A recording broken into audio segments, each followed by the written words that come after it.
Comment dupliquer instantanément et automatiquement une feuille de calcul, un nombre défini deux fois. Bonjour à tous, c'est alexexcelformation.fr et dans ce nouveau tutoriel, je vais vous montrer comment procéder pour créer des boutons sur une feuille de calcul qui vont permettre soit d'insérer des feuilles de calcul vides, soit de dupliquer des feuilles de calcul, et ce, un nombre de fois qui sera demandé directement à l'utilisateur. Donc par exemple ici, si nous cliquons sur le bouton dupliquer la feuille active, que nous rentrons 5 feuilles, lorsque nous allons valider, Excel va insérer 5 feuilles de calcul qui seront la copie exacte de la feuille de calcul depuis laquelle la macro a été lancée. Alors vous trouverez très régulièrement de nouvelles vidéos sur la chaîne, alors pensez à vous abonner et surtout à activer la clochette de notification afin d'être sûr de ne manquer aucune astuce et de devenir rapidement un pro d'Excel.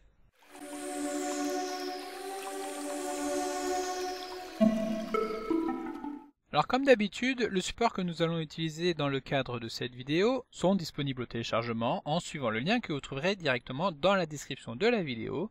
Et comme d'habitude, je vous invite fortement à aller télécharger afin de pouvoir réaliser les opérations en même temps que moi, ce qui vous permettra de bien comprendre tout ce que nous allons voir dans le cadre de cette vidéo. Alors comme nous l'avons vu dans l'introduction, nous allons dans un premier temps voir comment procéder pour créer automatiquement un nombre défini de nouvelles feuilles et juste après nous verrons comment dupliquer une feuille active et tout cela en appuyant sur un seul bouton. Et pour cela, nous allons commencer par créer deux nouvelles macros de manière totalement automatique en utilisant directement l'enregistreur de macros qui est intégré dans Excel. Et comme nous l'avons déjà étudié au tout début de la formation sur l'apprentissage de VBA pour les débutants, qui est disponible gratuitement sur excelformation.fr et dont vous trouverez le lien dans la description de la vidéo, cet outil permet d'enregistrer des séquences d'actions afin de pouvoir les convertir en lignes de code que nous pourrons ensuite reproduire à volonté en relançant tout simplement les macros. Pour utiliser l'enregistreur de macros, il suffit simplement de cliquer sur le petit bouton qui est situé en bas à gauche au niveau de la barre d'état afin de lancer la fenêtre qui permet de définir les paramètres de l'enregistrement de la macro. Nous allons commencer par attribuer un nom à la macro et donc ici nous allons tout simplement l'appeler insérer nouvelle feuille vide. Nous pouvons ensuite affecter un raccourci clavier qui permettra de lancer cette macro automatiquement lorsque le classeur sera ouvert. Donc ici nous n'allons pas en avoir besoin, par contre nous allons pouvoir saisir une petite description qui se retrouvera après automatiquement au niveau des lignes de code de notre macro. Donc nous allons simplement spécifier que cette macro sert à insérer de nouvelles feuilles vides dans le classeur. Cela étant fait, nous allons appuyer tout simplement sur le bouton OK afin de lancer l'enregistreur de macro. Nous pouvons vérifier la bonne mise en place de cet enregistrement d'un seul coup d'œil en regardant l'icône qui se trouve donc dans la barre d'état et nous pouvons voir à ce moment-là que celle-ci a pris la forme d'un petit carré alors que tout à l'heure celle-ci permettait de lancer l'enregistreur de macro. Et donc à partir de maintenant il faut être bien vigilant car toutes les actions que nous allons réaliser au sein d'Excel vont être traduites en ligne de code VBA directement dans notre macro. Alors la première macro que nous allons mettre en place va être très simple et nous allons uniquement insérer une nouvelle feuille de calcul vide en cliquant simplement sur le symbole plus qui se trouve ici, juste à droite du nom de l'onglet. Ici Excel nous crée une nouvelle feuille qu'il appelle très simplement feuille 1 et notre macro est terminée. Et pour arrêter l'enregistrement, il suffit simplement d'appuyer sur le petit carré. Comme vous pouvez le voir, l'icône reprend sa forme d'origine et donc l'enregistrement est terminé. Alors avant d'aller voir le résultat qui a été généré par cette macro, nous allons créer la seconde macro donc qui nous servira cette fois-ci à dupliquer la feuille de calcul active en réitérant tout simplement les opérations. Alors avant de lancer l'enregistrement, nous revenons sur la feuille d'origine étant donné que c'est celle-ci que nous allons vouloir dupliquer simplement. Une fois que nous sommes sur notre feuille, nous cliquons à nouveau sur le bouton pour lancer la fenêtre de paramétrage de l'enregistrement de la macro. Cette fois-ci, nous allons appeler la macro dupliquer la feuille active.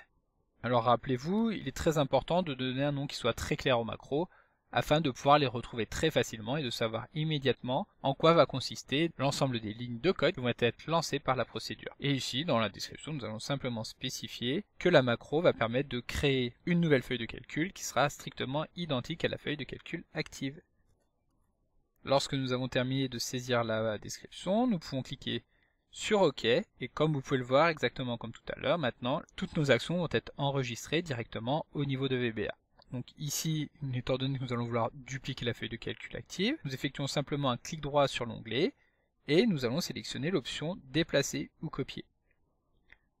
Ensuite, nous allons choisir de créer une copie de la feuille active et nous allons sélectionner feuille 1 afin que la feuille qui soit insérée se trouve juste après la feuille donc excelformation.fr. Cela étant fait, nous cliquons sur OK afin de valider donc la création de la nouvelle feuille de calcul.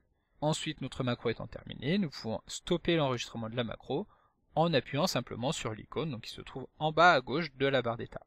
Donc ensuite, pour visionner les macros que nous venons d'insérer, nous nous rendons tout simplement dans l'outil de développement VBE, donc pour Visual Basic Editor, qui est l'outil qui permet de créer et de gérer donc nos macros.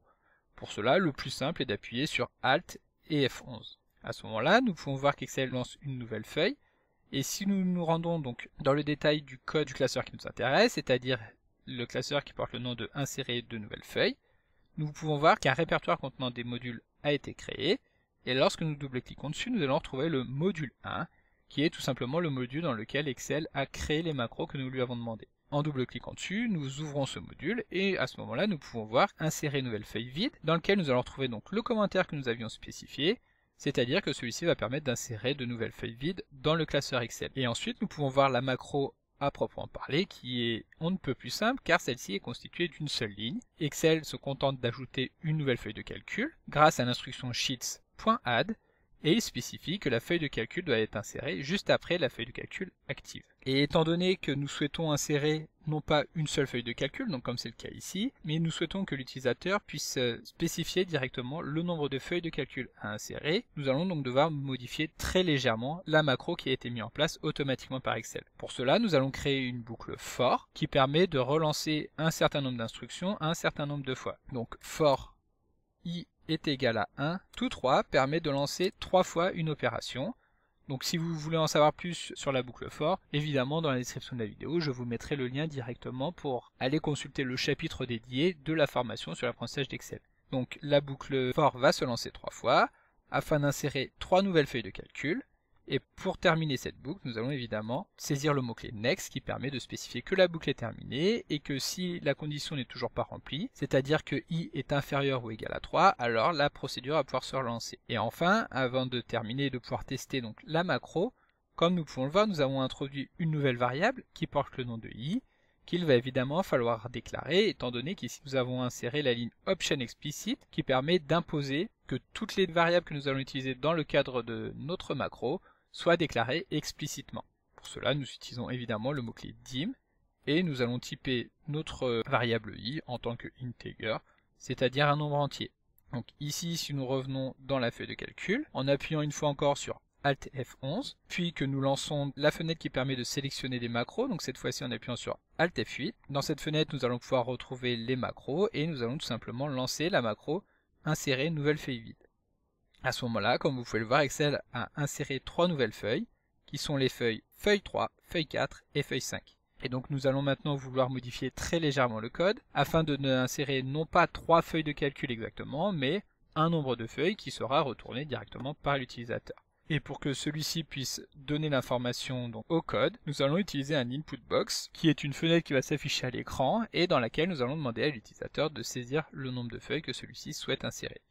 Donc input box. Lorsque nous allons lancer cette fonction input box, Excel va nous afficher les arguments qui vont être nécessaires et dans les faits, un seul sera vraiment important. Il s'agit de l'argument prompt qui est le message que nous voulons afficher dans la fenêtre. Donc nous allons tout simplement demander à l'utilisateur combien de feuilles de calcul doivent être créées. Et voilà, donc nous fermons les guillemets étant donné qu'il s'agit d'une chaîne de caractères et nous fermons la parenthèse afin de clore la fonction inputBox. Nous revenons à nouveau dans la feuille de calcul et cette fois-ci, plutôt que d'utiliser la fenêtre qui permet d'aller choisir directement les macros, nous allons rendre le mécanisme de création des feuilles encore plus simple en venant créer un nouveau bouton donc sur la feuille excelformation.fr. Pour cela, nous nous rendons dans le menu insertion du ruban, puis zone de texte. Nous allons dessiner un bouton qui va nous permettre de lancer la macro, dans lequel nous allons simplement venir saisir un texte, donc insérer de nouvelles feuilles. Nous centrons le texte horizontalement et verticalement, et cela étant fait, nous allons simplement effectuer un clic droit sur ce bouton, afin de choisir l'option affecter une macro. Dans la fenêtre qui s'affiche, nous double-cliquons sur insérer une nouvelle feuille vide, afin que lorsque nous cliquons sur le bouton, automatiquement Excel nous demande combien nous voulons insérer de feuilles, et ici, par exemple, nous allons saisir un grand nombre, donc 10 feuilles de calcul. Nous cliquons, et comme vous pouvez le voir, Excel a inséré 10 feuilles de calcul directement dans notre classeur, et ce de manière instantanée et surtout automatique. Cela étant fait, nous allons maintenant revenir au niveau de VBE, donc en appuyant sur Alt F11, et nous allons maintenant pouvoir nous occuper de la seconde macro, donc qui permettait pour rappel de dupliquer automatiquement la feuille de calcul qui est actuellement sélectionnée à l'écran. Donc cette fois-ci, la macro est constituée de 2 lignes, dont la première ligne permet uniquement de sélectionner la feuille de calcul, donc excelformation.fr. En réalité, comme vous pouvez le voir juste après, Excel appelle à nouveau explicitement la feuille de calcul que nous voulons copier. Nous pouvons donc tout simplement supprimer cette première ligne qui est inutile. Ensuite, étant donné que nous allons vouloir dupliquer non pas spécifiquement la feuille de calcul excelformation.fr, mais bien la feuille de calcul qui est active, nous allons modifier cette partie du code afin de spécifier que c'est la feuille de calcul active qui doit être copiée. Cela permet notamment, si nous utilisons la macro dans un autre classeur, de faire en sorte que la macro va quand même fonctionner. Ensuite, comme vous pouvez le voir, cette instruction attend un argument qui est le nom de la feuille juste après laquelle nous allons vouloir insérer la nouvelle feuille de calcul. Et étant donné qu'ici nous ne voulons pas forcément insérer la feuille de calcul en seconde position, nous allons une fois encore venir saisir ActiveCell. De cette manière, nous spécifions que la nouvelle feuille de calcul qui doit être créée, et donc qui est une copie exacte de la feuille de calcul active, doit se trouver exactement juste après la feuille de calcul active. Comme tout à l'heure, nous allons créer une boucle afin de demander directement à l'utilisateur combien de feuilles de calcul celui-ci souhaite créer. Donc en créant à nouveau une boucle, for i est égal à 1, jusqu'à ce que la variable i ait la valeur qui va être retournée par l'utilisateur. Donc combien de feuilles de calcul souhaitez-vous insérer? Puis nous allons lancer une boucle qui évidemment va nécessiter le mot-clé next afin de pouvoir se terminer. Alors évidemment, avant d'aller plus loin, il y a une petite erreur à corriger. Ce n'est pas la cellule active que nous souhaitons dupliquer, mais bien la feuille de calcul active, donc ActiveSheet, que nous voulons évidemment insérer juste après la feuille de calcul active, donc ActiveSheet. Voilà, donc maintenant nous pouvons revenir dans notre feuille de calcul, puis nous allons dupliquer simplement le bouton que nous avions créé afin que celui-ci puisse appeler la nouvelle macro. Donc pour cela, nous sélectionnons le bouton en appuyant sur le bouton CTRL, puis nous appuyons simplement sur le bouton CTRL et D afin de dupliquer le bouton. Nous modifions le texte qui se trouve sur celui-ci, en spécifiant évidemment que la macro permet de dupliquer la feuille active. Cela étant fait, nous effectuons un clic droit sur le bouton afin de sélectionner l'option Affecter une macro, et nous allons spécifier que ce bouton permet de lancer la macro qui porte le nom de dupliquer la feuille active. Juste avant donc de quitter le focus du bouton, évidemment nous allons le placer correctement, puis nous sélectionnons n'importe quelle autre cellule de notre feuille de calcul, et enfin nous pouvons cliquer sur le bouton dupliquer la feuille active. Comme tout à l'heure, ici Excel nous demande combien de feuilles nous voulons créer. Nous allons par exemple spécifier que nous voulons en créer 5. Nous saisissons donc le chiffre 5 et nous appuyons sur OK. Ici Excel va nous insérer 5 feuilles de calcul qui seront les copies exactes de la feuille de calcul depuis laquelle nous avons lancé la macro et qui était surtout la feuille de calcul qui était sélectionnée à l'écran.